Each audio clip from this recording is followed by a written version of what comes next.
আসসালামু আলাইকুম। আপনারা সবাই জানেন যে সুনামগঞ্জ, মৌলভীবাজার, হবিগঞ্জ, ফেনী, চট্টগ্রাম, নোয়াখালী, কুমিল্লা, লাকসাম ও খাগড়াছড়ি ইত্যাদি অনেক জায়গায় বন্যা হচ্ছে। তাই সেখানকার মানুষ অনেক ক্ষতিগ্রস্ত হয়েছে এবং অনেকেই খাবারের জন্য কষ্ট করছে। এবং আপনারা অনেকেই জানেন বা দেখছেন যে দেশের বিভিন্ন জায়গা থেকে বিভিন্ন স্বেচ্ছাসেবক সেখানকার মানুষকে সামান্য একটু সহযোগিতার জন্য অনেক কষ্ট করছে।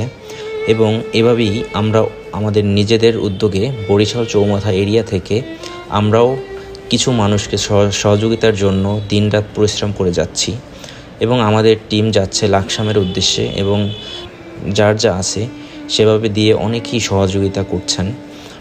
এবং আমরা বিভিন্ন ফান্ড কালেক্ট করেছি নিজেদের থেকে ও সাধারণ মানুষের থেকে, এবং বিভিন্ন প্রতিষ্ঠান থেকেও আমরা বন্যায় ক্ষতিগ্রস্ত মানুষের জন্য ডোনেশন নিয়েছি। এবং যারা ডোনেশন করেছেন, যেমন অমৃত কনজিউমার থেকে আমাদেরকে পানি দিয়েছে এবং বেঙ্গল বিস্কুট থেকে পর্যাপ্ত বিস্কুট দিয়েছে, এবং আপনার স্টেট ফার্স্ট কুরিয়ার, হয়তো আপনারা জানেন যে স্টেট ফার্স্ট কুরিয়ার আমাদেরকেও একটি কভার ভ্যান ফ্রি সার্ভিস দিয়েছে, এবং এসএমসি থেকে কিছু পরিমাণ স্যানিটারি ন্যাপকিন ও স্যালাইন দিয়েছে, এবং বানুড়িপাড়া স্বাস্থ্য কমপ্লেক্স থেকে তারাও কিছু পরিমাণে স্যালাইন দিয়েছে, এবং বিভিন্ন বেকারি থেকে আমাদেরকে বিস্কুট দিয়েছে বন্যায় যারা ক্ষতিগ্রস্ত হয়েছে সেই মানুষদের সহযোগিতার জন্য। এবং অনেকেই তাদের ব্যবহৃত পোশাক, নতুন পোশাক এগুলোও দিয়েছে। এছাড়াও অনেকে অনেকভাবেই সহযোগিতা করতেছে। এবং তবে হ্যাঁ, আমরা বাঙালি সব পারি, অর্থাৎ যে কোনো পরিস্থিতি আসুক না কেন ইনশাআল্লাহ আমরা সবাই একতাবদ্ধ হয়ে কাজ করব এবং সবাই সবার পাশে দাঁড়াবো। বাঙালি হিসাবে আমাদের একটাই লক্ষ্য থাকবে।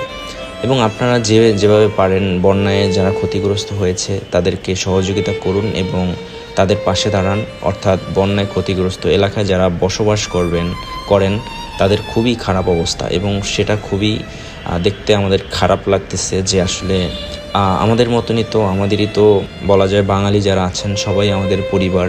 অর্থাৎ সেই ক্ষতিগ্রস্ত অঞ্চলগুলো আসলে সেখানকার মানুষগুলো খুবই কষ্টে আছে, এবং সেজন্য সবাইকে আসলে পাশে দাঁড়ানোর জন্য আহ্বান করছি। এবং তাহলেই আমরা একটি নতুন বাংলাদেশ উপহার দিতে পারবো পুরো জাতির কাছে।